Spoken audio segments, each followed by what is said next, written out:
ఋతువులకు తగ్గట్లు కాలం అయితేనే జనాలు నిమ్మలంగా ఉంటారు, పంటలు కూడా దండిగా వండుతాయి. అట్లా కాకుండా తిర్ల మరల అయితే గా ఎఫెక్ట్ ప్రజల మీద చాలా పడుతుంది అన్నట్లు ఎల్నినో జయంగా వానదేవుడు ముఖం సాటేసిండు కదా.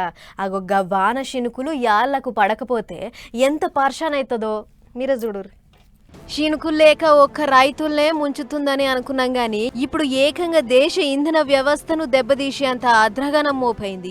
ఈ నొద్దులు వానలోడక ఒక్క వ్యవసాయమే శత్రువులైతుందని అనుకునేటోళ్ళు చాలా మంది. కానీ లోతుగా ఆలోచన చేస్తే ఇంత చైన్ లీక్ ఉందా అని సమజైతుంది. ఎల్నినో జయంగా శినుకులు లేవు, వానలు లేక ప్రాజెక్టులు నిండుతలేవు, ప్రాజెక్టులు నిండక కరెంటు తయారీ తగ్గిపోతుంది. ఇట్లా ఎల్నినో పుణ్యమా అని వానలు లేక ఉడకబోతకు జనాలు ఏసీలు పంకలు వాడుతుర్రు, అది కూడా ఎండాకాలం తీర్లా. మరిగా ఏసీల పంకలు తిరగాలంటే కరెంటు కావాలి కదా. ఇక కరెంటు తయారీకి సరిపోను నీళ్లు లేక కరెంటు కోతలు కూడా కాబోతున్నాయి అంటుర్రు. అంతేకాదు గట్టి వానలు పడేదాకా కరెంటు తయారీకి బొగ్గే దిక్కనే ముచ్చట్లు ఈనబడుతున్నాయి.